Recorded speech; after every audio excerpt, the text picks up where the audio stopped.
All right, AJ. It's finally good to talk to you. I know we aren't eye to eye, but that's okay. I'd rather have the opportunity to talk to you no matter what, because I want to find out about what's going on with Boston College football as we get ready for the 2022 season. And also, week one matchup against Rutgers, the team that I cover a lot on this channel. I'm a New Jersey kid, so that's the reason I do that. I'm loyal. So, what's your background, AJ? You tell me a little bit about where did you go to school and how did you get hooked up with 247? Sure.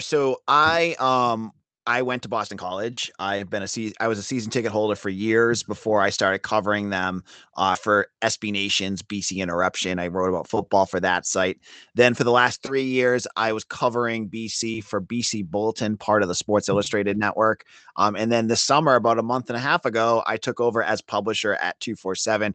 I love covering Boston College as a graduate there. I try to keep it as neutral as possible, but I also give that flavor of someone who actually does care about the team. Okay. So I do that, and I also have my own podcast. I have the only daily Boston College podcast called Locked On BC that I do 5 days a week. Talk about BC sports. And that's on the Locked On Network. Yep, that is. You can find that anywhere you get your podcasts or on YouTube. Excellent. I will definitely check that out. All right, AJ. So let's talk about this team first. And really, when I look at the team, I see three really top players on offense. Jurkovec, obviously, quarterback, Garwa, the running back, and Zay Flowers at wide receiver. So Yep. those are the obvious ones. But let's just quickly, a little bit about each because especially Jurkovec and Flowers, who have pro potential. Jurkovec obviously injured last year, so this is a big year for him. What you've seen a lot of quarterbacks come and go. Tell me a little bit about Jurkovec. What makes him the quarterback he is? So Jurkovec is a 6'5", 220-pound big guy. Jurkovec. I just want to make sure I Jurkovec, pronounce yeah. Jurkovec. Don't worry, my co-host still screws it up, and he's been on BC for 3 years, That's so okay. it's all good. He's a transfer from Notre Dame. He was a blue chip 4-star recruit. He came over to BC when Jeff Hafley took over as head coach. And really kind of reinvigorated that offense. He is hard to tackle because he's so big. He loves to extend plays, move the pocket around.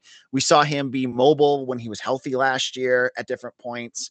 And he's got a really, really strong arm. This is a huge year for Jurkovec because he has the physical tools and the ability to be a first round draft pick or Yes. first or second round draft pick if he can stay healthy. But the health has been a big issue. I know last year, every player on the team and he and Jeff Hafley have said it was a fluke injury, and it absolutely was. He just busted his hand in a scrum at the end zone and broke his hand, and that was it. The year before, though, he got hit. He was out 2 different games with a shoulder injury and a leg injury, and he's talked extensively this summer about how important it is for him to prevent that from happening. Because he says, I like to make plays, extend plays, and I get a little reckless out there. So that's a key word for him. I am interested to see if it's instinctual with him, if that's something he can actually change, or if he can actually prevent himself from getting, you watch him play and there's 3 or 4 guys draped around him trying to sack him and he's still going. Yeah. And it's like, you're going to get yourself hurt. You got to go down. No So that's question. a big issue with him. And Zay Flowers didn't have maybe this. I look at Zay Flowers and I see 746 with most of the year without Jurkovec is not that bad, especially with a 17-yard average. Right. Yeah. The big issue with BC last year was that they didn't have a quarterback that could get him the ball. They had Dennis Grosel, who I think he missed Rutgers the year that we played in on the road. Okay. But he was a walk-on quarterback. He had a great year at the end of the year in 2020 when Jurkovec went down. But he looked like a completely different guy. He could not throw the long ball at all last year, and that is what makes Zay Flowers so deadly. Is it like he can run past defenders and get out there and get it. So Zay, it was frustrating for a lot of Boston College fans watching that because you had a weapon out there they just could not utilize, and his numbers reflect that.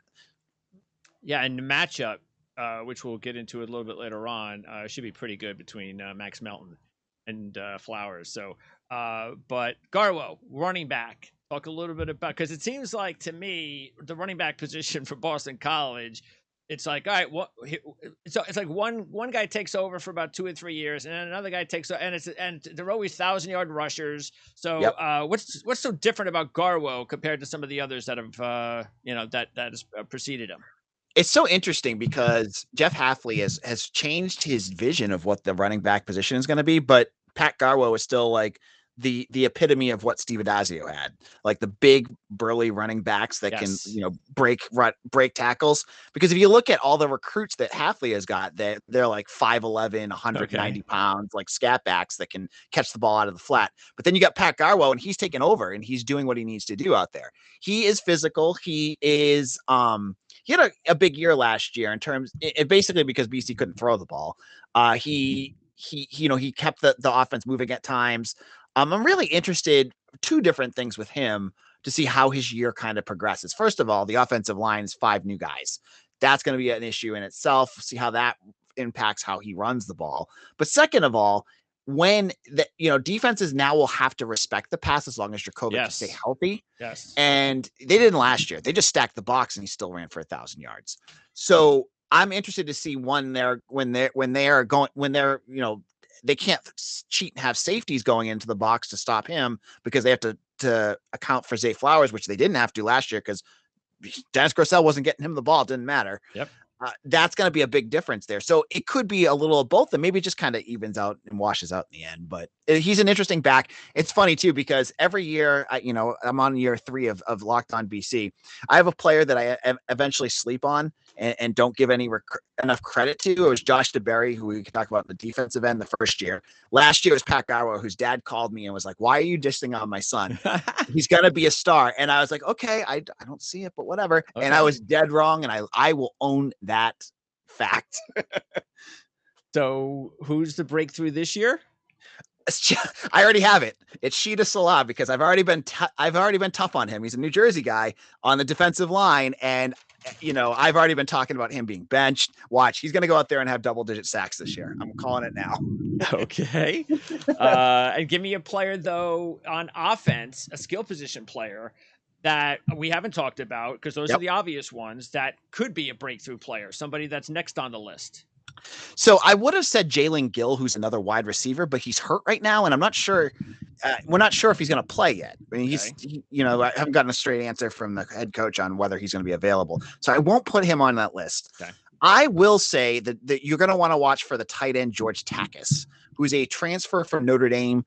He's also a blue chip recruit, 4 to 5 stars, depending on what you're looking at, who was BC's new offensive coordinator, who Rutgers fans will know, John McNulty. Yes. He was one of your he is now with BC's OC, and he loves tight ends.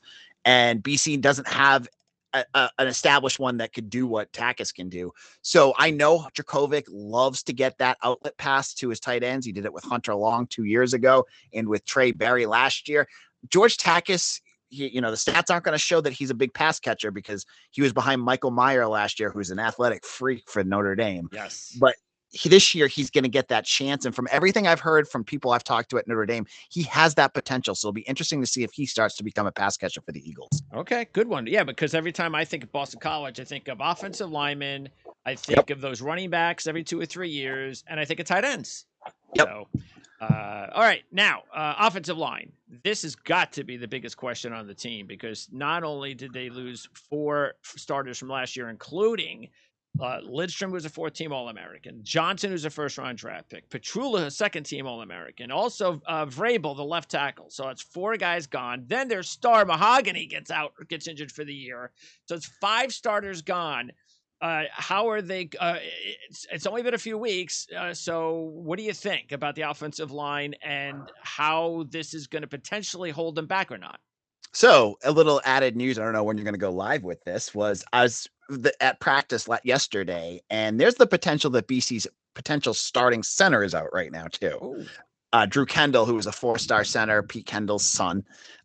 He has been limited at practice. I've heard buzz that he may not be ready, but I'm not sure where that is at. Hafley hasn't been committal, but I look at this 2 different ways, and I'm interested to see where it goes. So yes, BC had Zion Johnson last year and Alec Lindstrom and Christian Mahogany, who were good. But if you looked at the numbers as a whole, did they play exceptionally well as an offensive line? They did not. They struggled with some simple stuff throughout the season. And Tyler Vrabel was a big issue at different points. He was hurt all the time, so they had nobody to put in for him. They have talent coming up. And what I've said on my podcast over and over again is they have a new offensive line coordinator, Dave DeGuglielmo. They call him Googs. He's been coach everywhere. Was that the Patriots guy? Yep. Oh, yep. Wow. That's a good one. Yep. So he's their new offensive line coach. I think that in itself is a big upgrade for them because I thought their scheme that they were playing last year was way more complex than they needed and was confusing for a lot of college kids. If they go back to some just real simplistic, block this guy, do a few things here and there, pull here and there, they can do that. They were going with zones and all sorts of weird stuff at different points, and it just didn't seem to click. So they've got talent. They've got, as I said, Drew Kendall is a 4-star. They have Ozzie Trapillo, who's a 4-star, and Durstein, who's a 4-star. They've been around the program. These aren't true freshmen. They've been there before. Ozzie Trapillo played last year. Finn Durstein's been around. If they can be serviceable, that's the term I keep using with my listeners, they could be okay because Phil Jurkovec moves the pocket around anyways. Most of his passes is him bootlegging out or running out of the pocket to make a play happen. So that's against a team, and no offense to Rutgers, I'm saying like that could become more of an issue when they play Clemson or Notre Dame or teams with like, NC State with like really good defensive lines. Those are the ones that I worry about. I wonder in a game like this, where it's Rutgers is solid there. I'm not dissing them on this. I'm saying they just need to be serviceable and not make stupid mistakes, not make pointless penalties, blow coverages, things like that. Yeah, like Michigan State did a couple of years ago when they turned the ball over 6 times against Rutgers. Right, and do stuff like that. Yes. You don't want to see them do that kind of stuff. So I'm looking at that offensive line. I see the talent there. I like that they have a new offensive line coordinator to kind of help with that. Mm-hmm. And it'll be interesting to see how they come out the gates. It's the worst year for this to happen because how many times does a team like BC or even Rutgers, I don't know how they do it in the Big Ten, but they usually play the FCS team first, like Maine, right?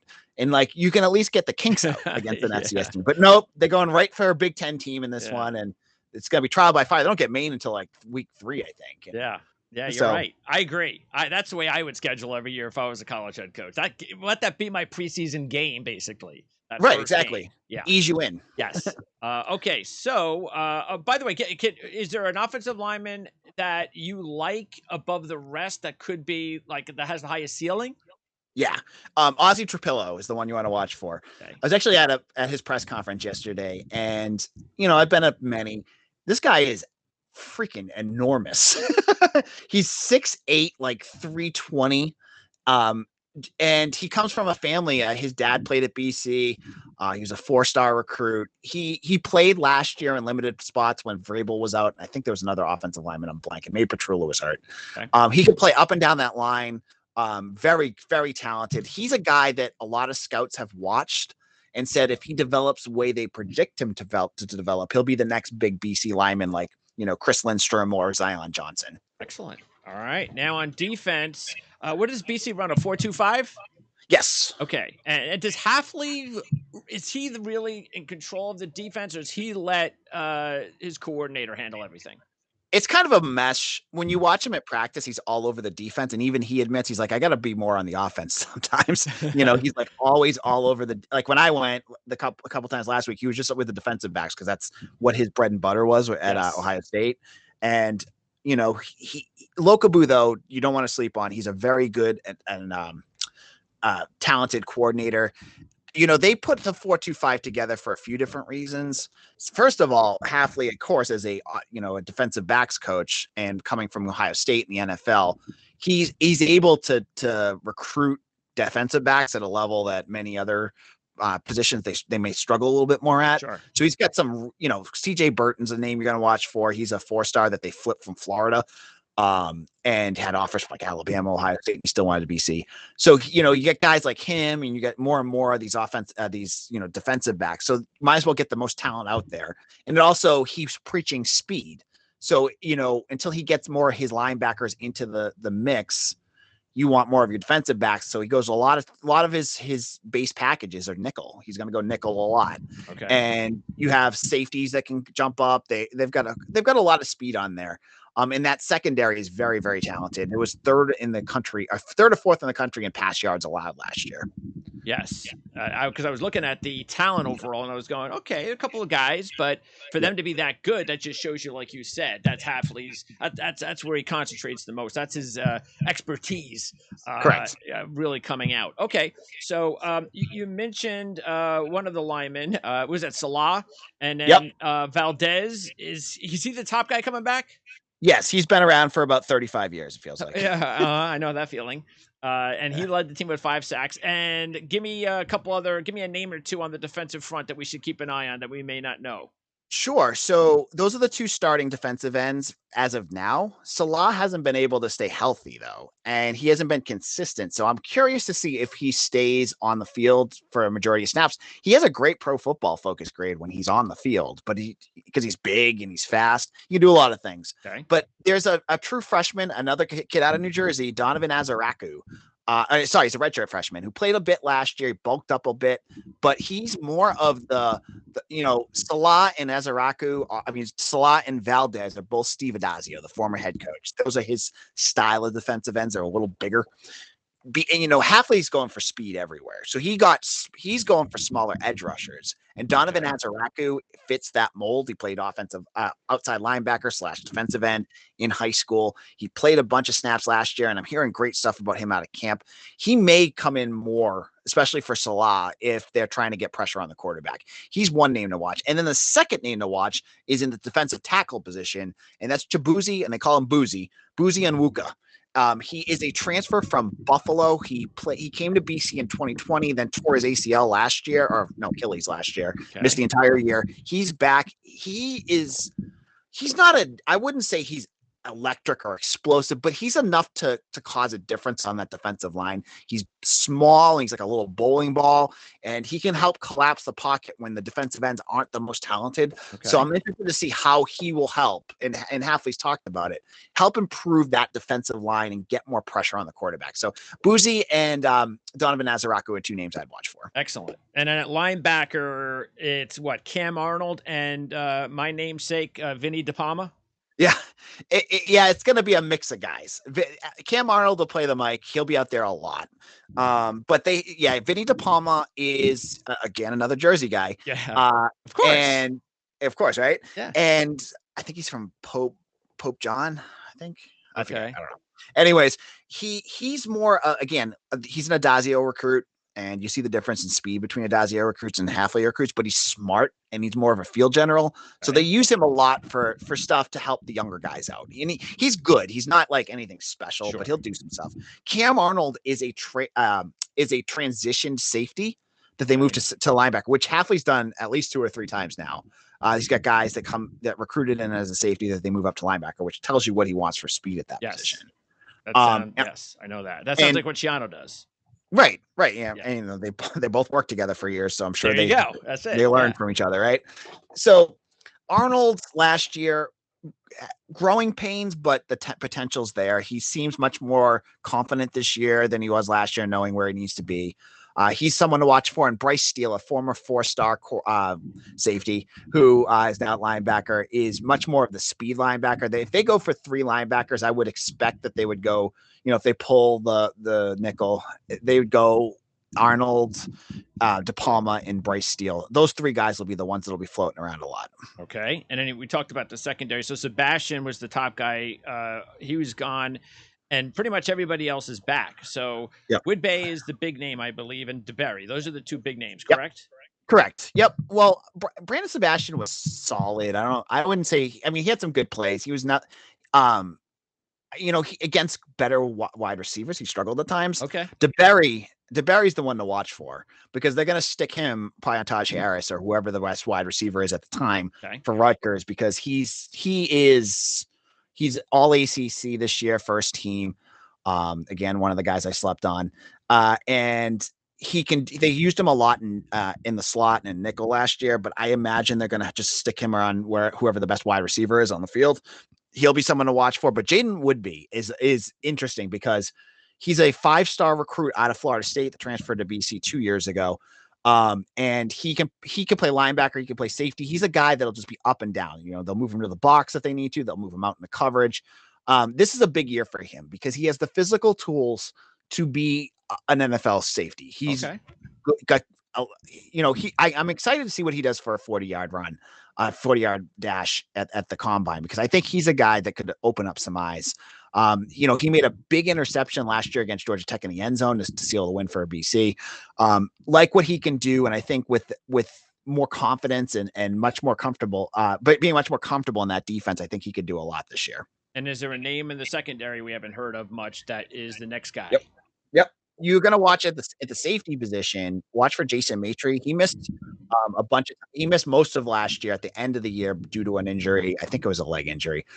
Just like Woodbay, just like Josh DeBerry, they can move him into different positions. He was a cornerback for a while. They moved him out to safety, but he can play corner if they needed to. Okay. Really, really good, solid player out of that safety position. All right, and if it comes down to a kick late, and I see 11 out of 12 field goals, which is excellent. I see 100% on points after. So is this a kicker that is just going to get better? Yeah, I mean, Connor Layton it's refreshing because you see, I mean, everyone knows college football kickers are so inconsistent. Yeah, and it was maddening under Adazio here. For 7 years he could not find a kicker that could kick extra points. That'll kill you. Yes. 70% at different years. It was awful. I mean, they lost the Pinstripe Bowl in 2014 on a missed extra point in overtime. There you go. Brutal. And so Hafley has a good special teams coordinator right now who had Aaron Boumeri, a transfer from Temple for a year. He was consistent. Then this year it was Connor Layton.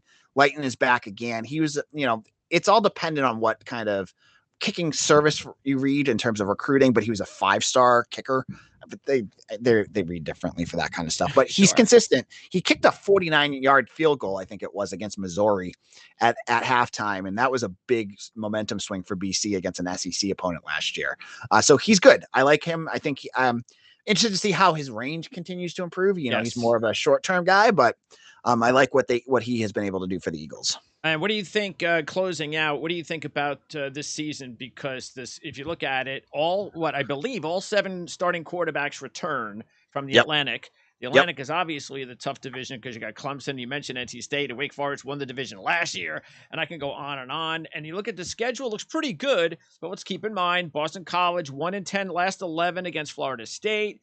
And they lost to NC State last year, pretty big. But again, that's last year. This year is going to be a lot different with their quarterback healthy. Notre Dame, that should be a big one for Jurkovec. So tell us a little bit about the schedule and the optimism and whether or not, or what's the goal do you believe it should be, the reasonable goal for BC this season? So for me, watching the practices and seeing where they're at, there's 2 ways this season can go.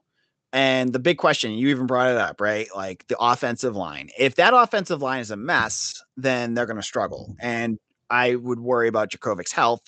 If he's getting hit all the time and he wants to make it to the NFL, he might actually, I wouldn't blame him if he's getting killed out there to say, okay, I'm done for the season. Let Emmett Morehead go out there. But I'm not to that point yet, but you know what I mean? Sure. But if they're serviceable, and again, that's where my word for that offensive line, this team is talented enough on the defensive side of the ball. They've got a good secondary. They can stop some of these good passing attacks in the ACC. They've got a defensive line that I think will take a step up this year. And I love the offense. So it's all on that offensive line, which is a major question mark. But if they can, there's a lot of possibilities here for BC to have a good season.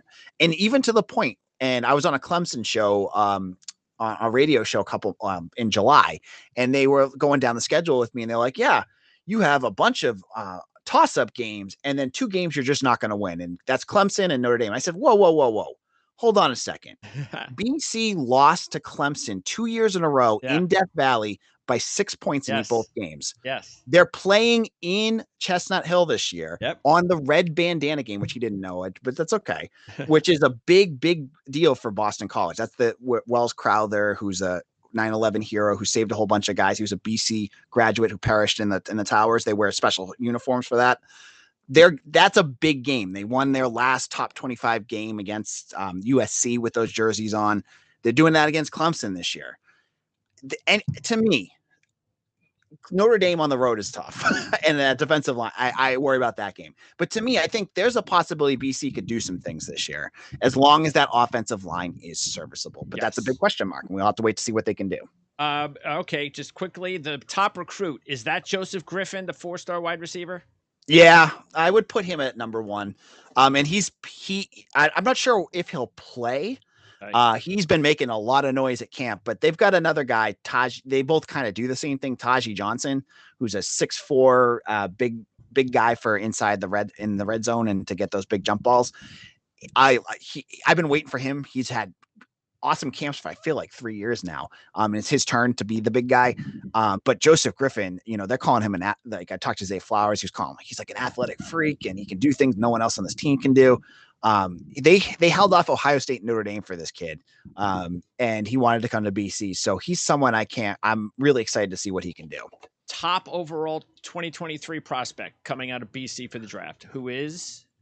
I would have said Christian Mahogany, yeah, but I'm going to stick with Phil Jurkovec right now. Just my gut for where the season goes. If he has a decent season, quarterbacks go higher.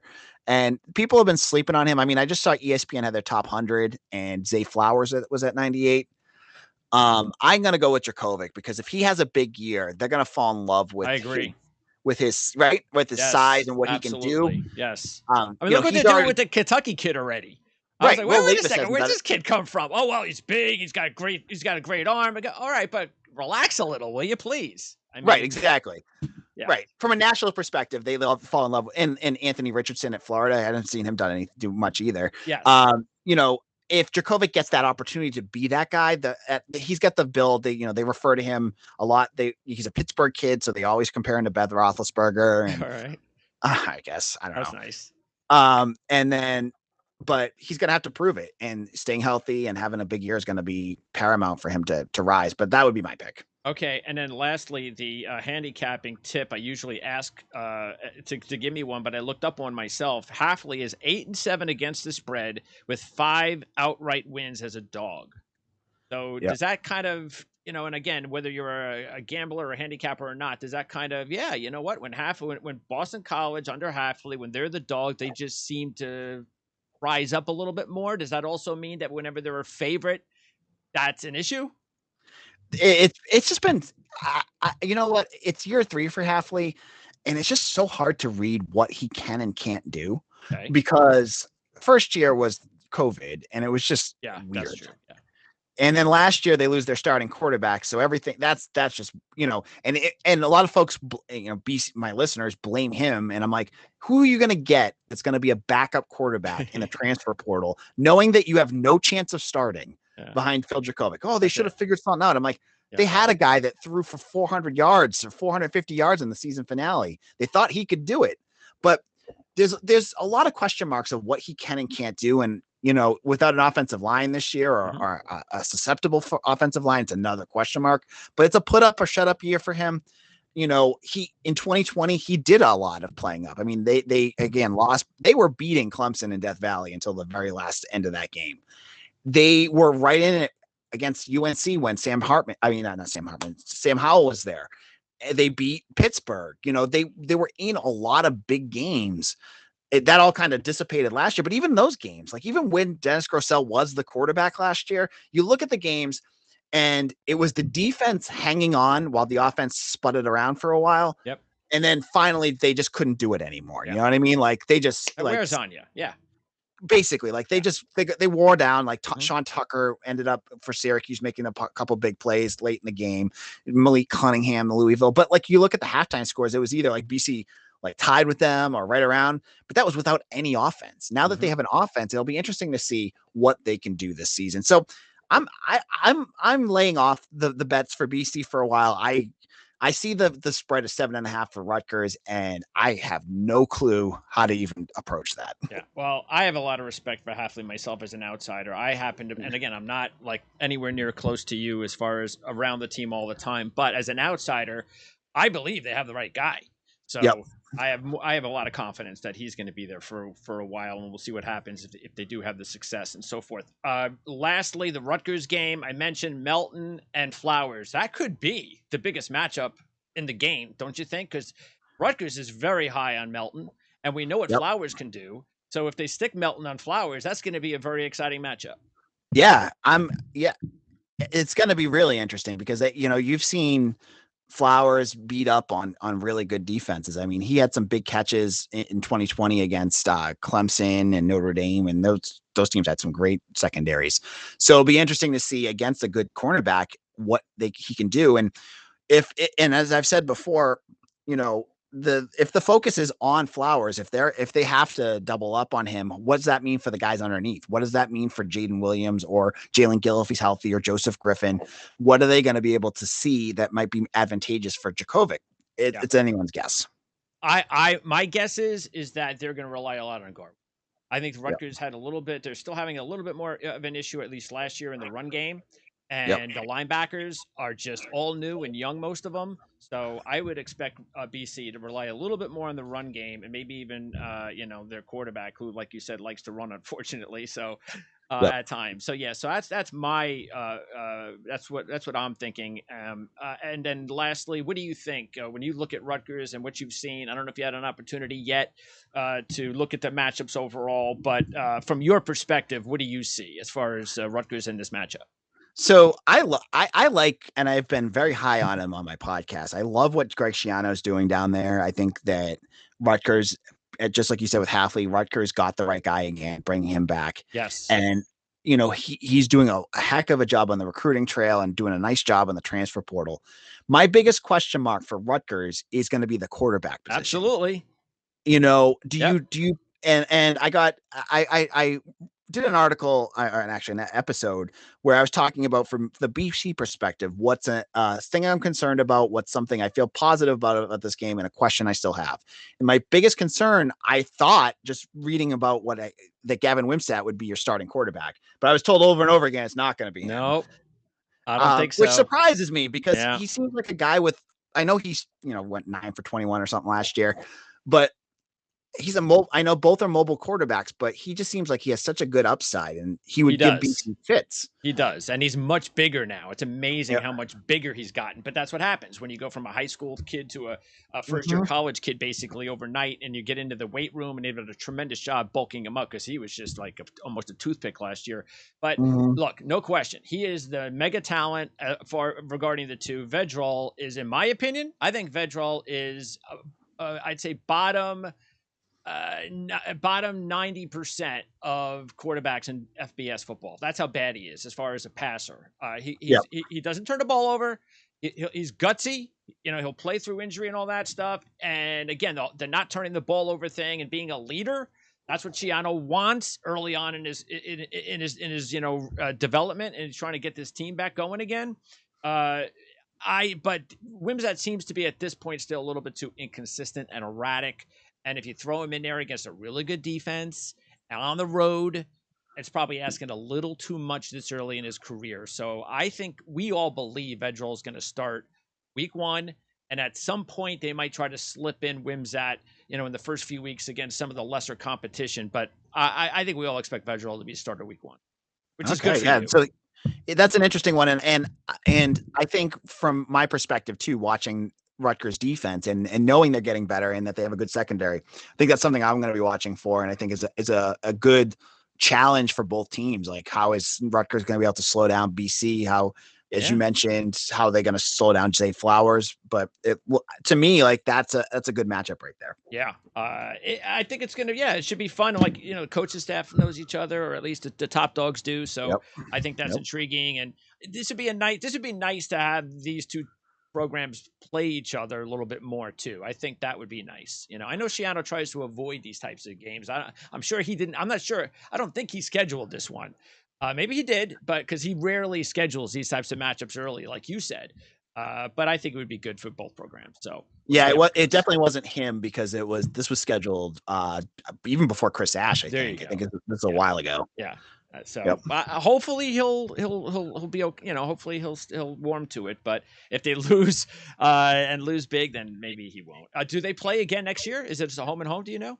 No, they this is the end of the home and home, because they played. It was a 2-year home and home kind of. Okay, got it. Okay, it was a couple years ago. And I worry, because I just saw on I was reading an article that the Big Ten is thinking of going to a 10-game conference schedule. So might be getting slim pickings here That's in terms true. of playing against BC again. That Unless is BC true, joins too. the Big Ten, which I have my fingers crossed, but that's a whole other story. Okay. Yeah, that's true too. All right, AJ, great job. I appreciate it. I hope we get to talk to you again at some point, possibly during the season, especially if all things go well for BC.